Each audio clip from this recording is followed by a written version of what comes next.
Hi guys, so this week we're going to talk through some of the policy frameworks, legal considerations, um, and structure of both conservation easements and conservation land transactions, fee simple purchases.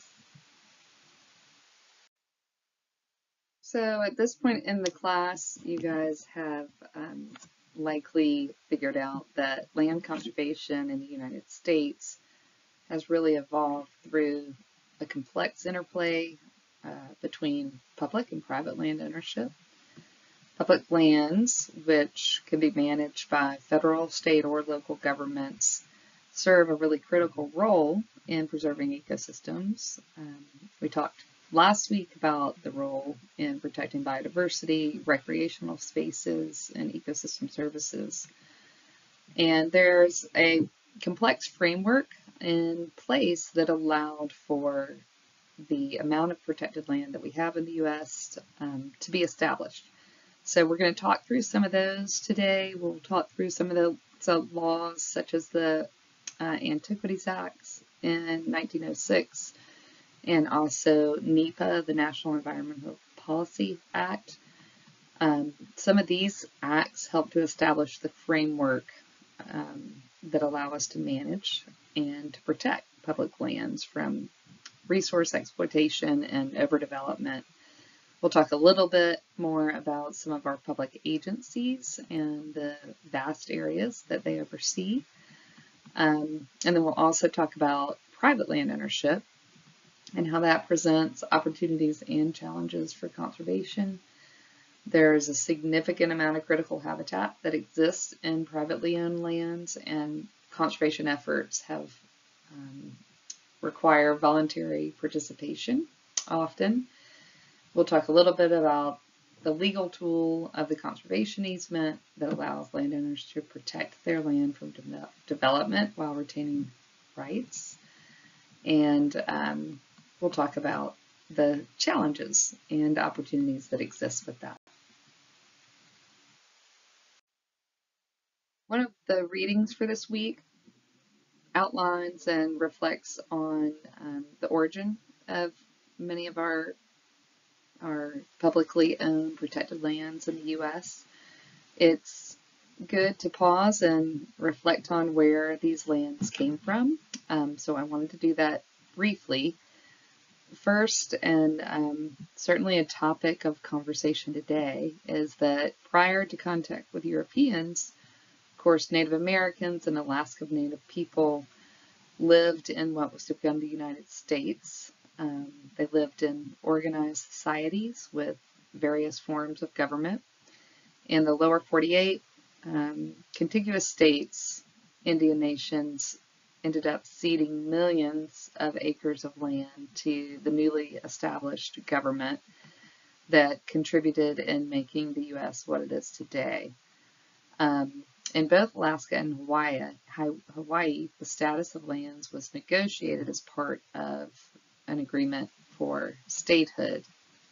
So, additionally, through conquest and treaty settlements, lands were obtained from Mexico, Canada, Russia, Spain, France, and England, who likewise had obtained their land through conquest and settlement at some point in history. So that history of cessation and settlement really provided the original basis for the federal ownership and legal title to much of the nation's public lands. The first public lands were created in 1781 when New York agreed to surrender to the federal government its claim to unsettled territory extending westward to the Mississippi River. And then other colonies followed New York's lead, and by 1802, all the territory west of the colonies from Appalachian Mountains to the Mississippi River became public domain lands owned by the federal government. During national expansion between 1781 to 1867, the United States acquired all the land stretching westward to the Pacific Ocean. That was through the Louisiana Purchase from France and the Mexican cessation and the Gadsden Purchase from Mexico, as well as the Alaska Purchase from Russia. So the original public domain lands totaled 1.8 billion acres, just an incredible amount of land. And your reading this week that sort of outlines this history will give far more detail, but I wanted to touch on where much of that original land came from. Of course, this land was then also placed back into the private domain, allowed for settlement and allowed for surveyed acres to be allotted out to folks that were encouraged to move westward and settle the vast new expanse of the United States. So a little more on the public land transfers that happened in U.S. history. So there were several acts that have sort of shaped the extent and distribution of public trust lands in the U.S. So I wanted to review a few of the most significant. The Homestead Act of 1862 really aimed to populate the western frontier, granting 160-acre parcels of federal land to individuals that helped to incentivize settlement and agricultural development as folks moved westward. By the time it ended, the act had transferred over 270 million acres from public ownership back into private ownership. And this, of course, fundamentally reshaped the U.S. land tenure system that continues today. The General Land Office was created in 1812 to oversee the disposal of these federal lands, and that office played an important role in surveying and facilitating that westward expansion. It helped to manage the distribution of the land, not just under the Homestead Act, but also under land grants to railroads, veterans, and settlers. The GLO later became part of the Bureau of Land Management.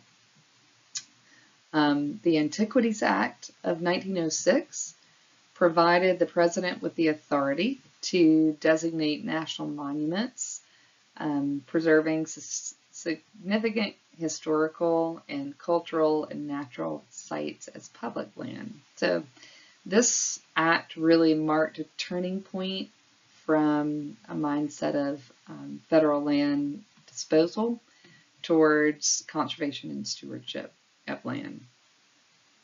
And then finally, the Federal Land Policy and Management Act of 1976 signified a shift in the U.S. land policy.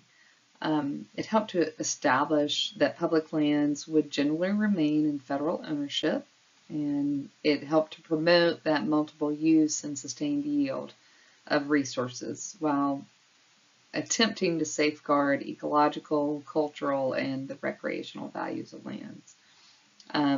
Together, all of these acts have really helped to shape the modern land conservation movement and how public lands are managed in the U.S.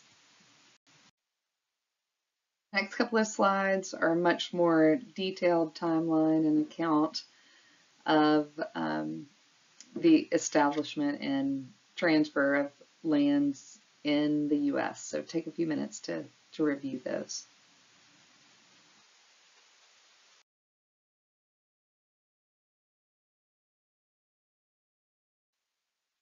Wanted to review some of the subsequent legislation that influences how federally owned lands are managed, and in some cases how private land is managed.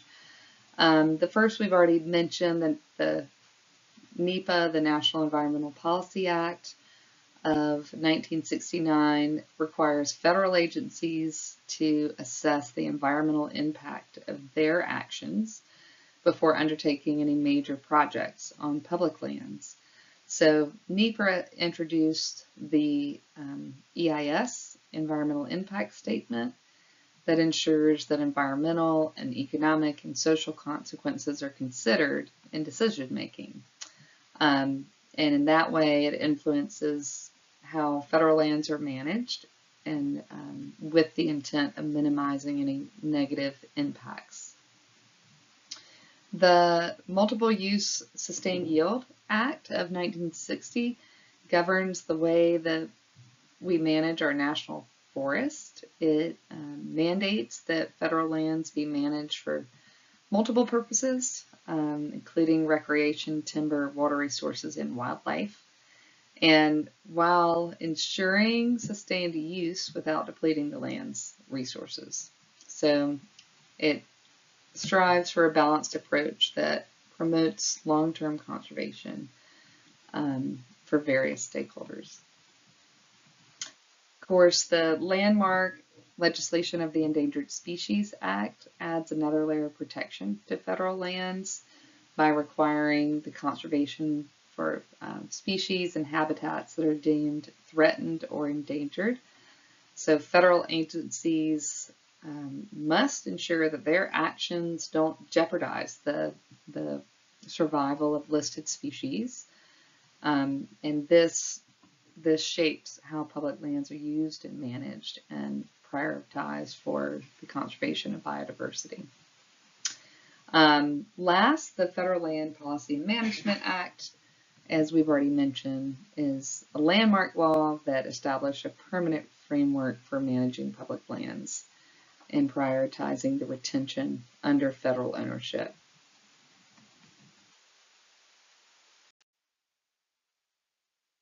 We've had a few other maps already and other lectures that capture the location and extent of our federal lands. I thought this was a particularly nice one. And of course, any map like this, it is immediately recognizable that our western states have far more protected land for obvious reasons once you've read the history document. Let's switch to some of the laws and policies that govern how conservation easements are administered in the U.S.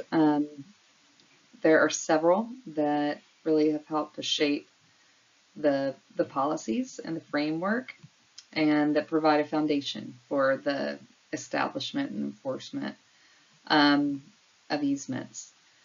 The Uniform Conservation Easement Act was created to standardize a legal framework for conservation easements across the states.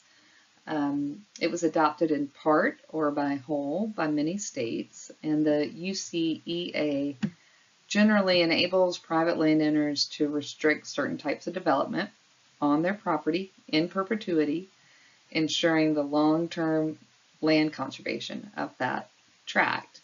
And it empowers land trust organizations and government agencies to hold and enforce these kind of conservation easements.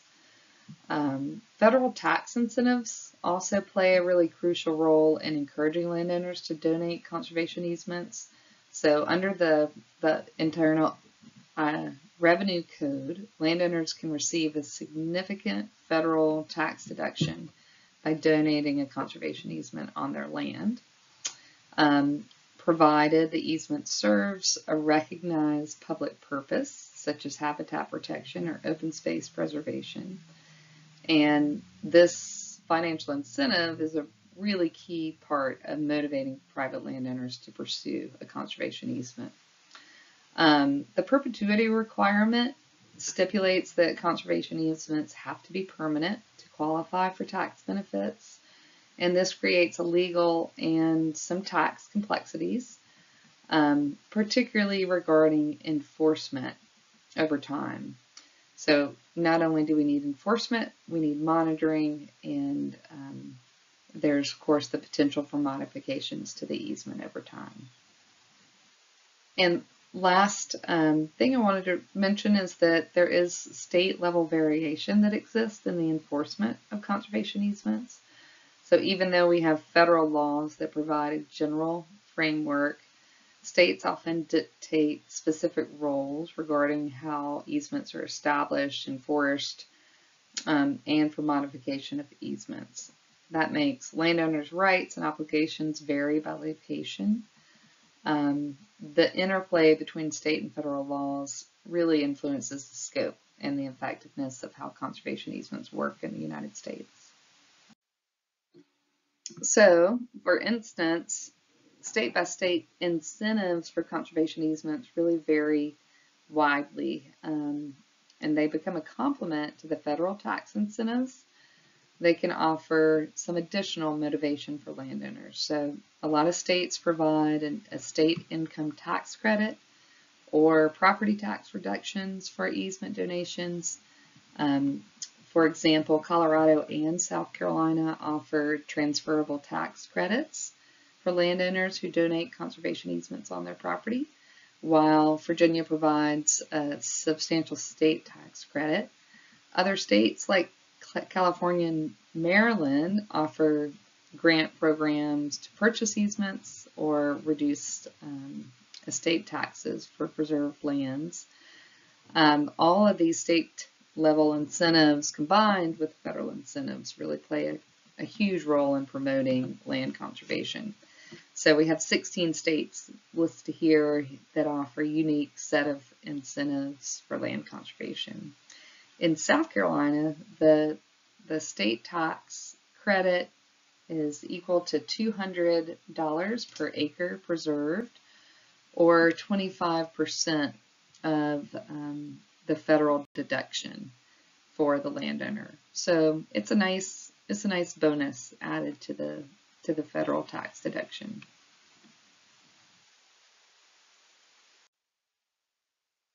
So in the most basic terms, let's talk through 3 different legal tools used for private land conservation. This is sort of a highest level reflection on these. Conservation easements, again, are voluntary but legally binding agreements that restrict land from development. They ensure long-term conservation while also allowing the landowners to retain ownership of the land. They offer tax benefits, but require ongoing monitoring and legal enforcement. We've got 2 other full weeks focused in on conservation easements and all the nuances around creating and structuring those. So we will leave it at that for now. The purchase of development rights involves a public agency or a land trust buying the rights to develop land, keeping it in private ownership but protected from development. PDR is a direct way to conserve agricultural lands or natural lands. It can be costly, and it can be enforced with something as simple as a deed restriction on the land. Transfer of development rights, or TDR, allows landowners to sell their development rights to developers, enabling higher density development elsewhere. So TDRs can help promote smart growth, but require local government zoning frameworks really to be effective. I wanted to talk from the landowner's perspective about sort of just the highest level flow of the process of placing a conservation easement on someone's property.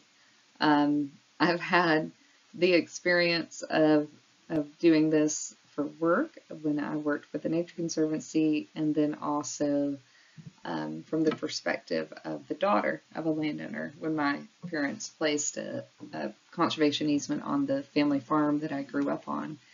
And I posted a fun video recording of my parents discussing this that was created by the PD Land Trust.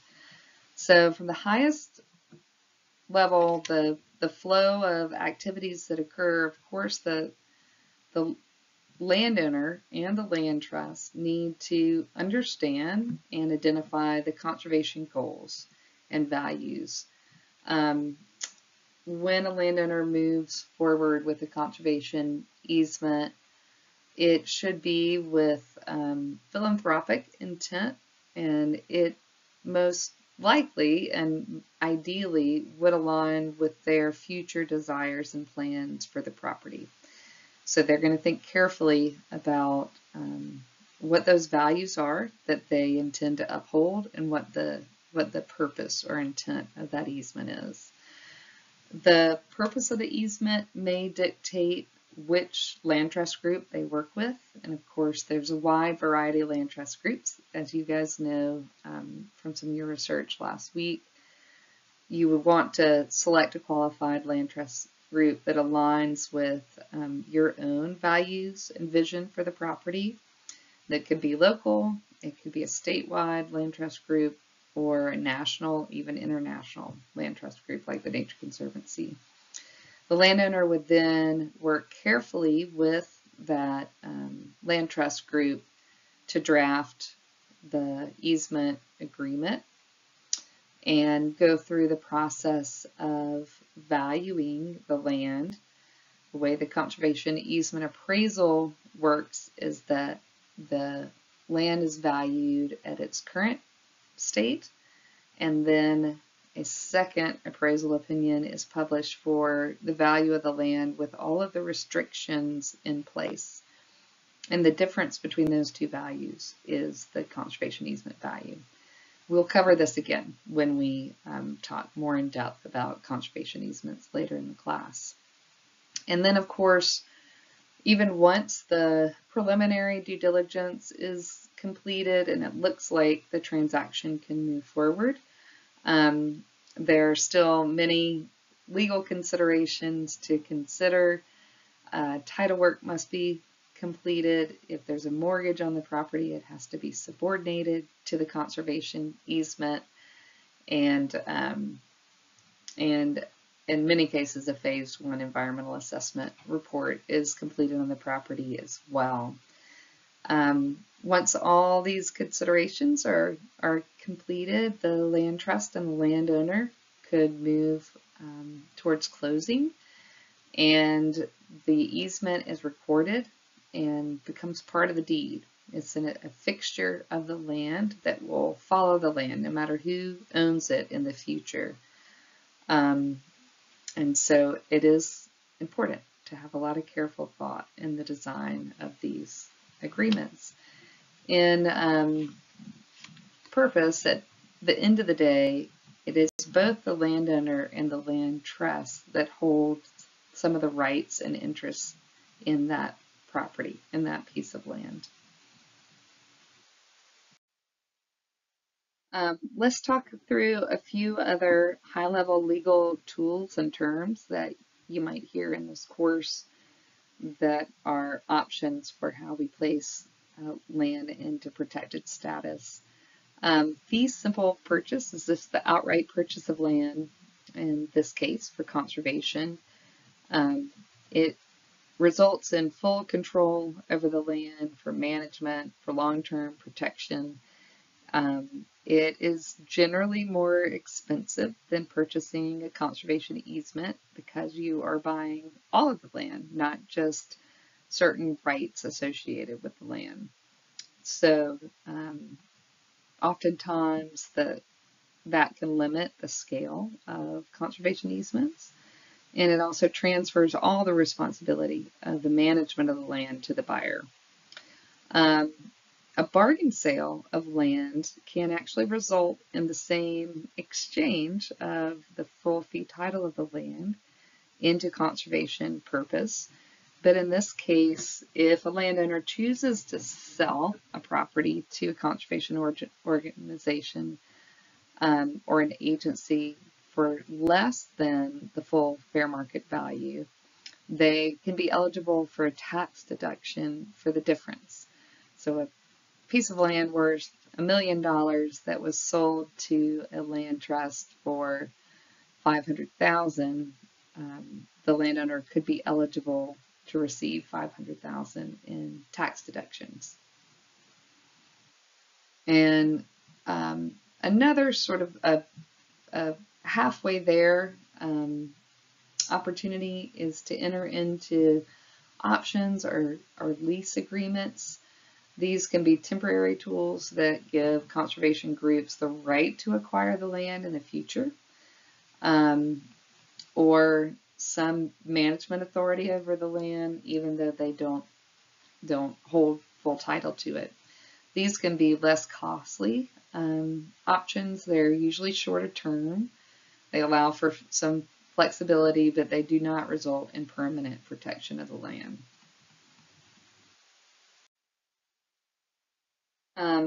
And then again, just to look at the flow of a land conservation fee simple transaction from the highest level, it often involves identifying the target property with high conservation value and also identifying who that long-term owner or steward, conservation owner or steward, is going to be.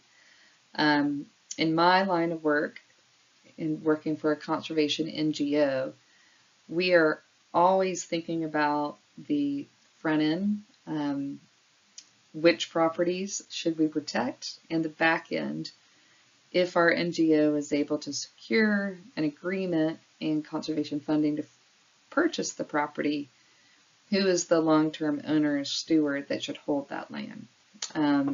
So that could be a state, federal agency, it could be another conservation NGO or a local park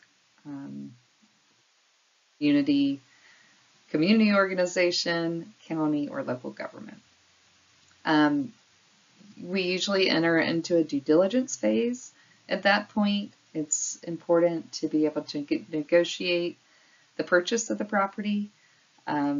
It should not exceed the fair market value of the property, so it's always important to have a thoughtful appraisal in place and to be able to negotiate based on the appraised value of the property. Even more ideal if we're able to work in those bargain sale agreements at this point in a conservation transaction. There are other legal considerations that we're going to go through before purchasing the property. These often happen during an inspection period when the conservation professional is going to order title work to understand if there are complications with the title to the property. Are there other people that have access over the property, or other people that have claims on the property?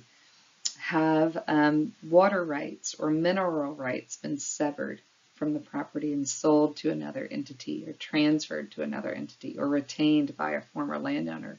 All of these can be impairments on the title that may prevent the land trust from moving forward, or may disqualify certain types of funding that a conservation group or agency might want to use to purchase a property. So understanding the title history of the property, as well as the environmental history through a phase 1 environmental assessment, are often important front-end decisions. A group or agency or NGO also usually has to go through some form of approval through their own governing board or bodies. That can really slow down a project.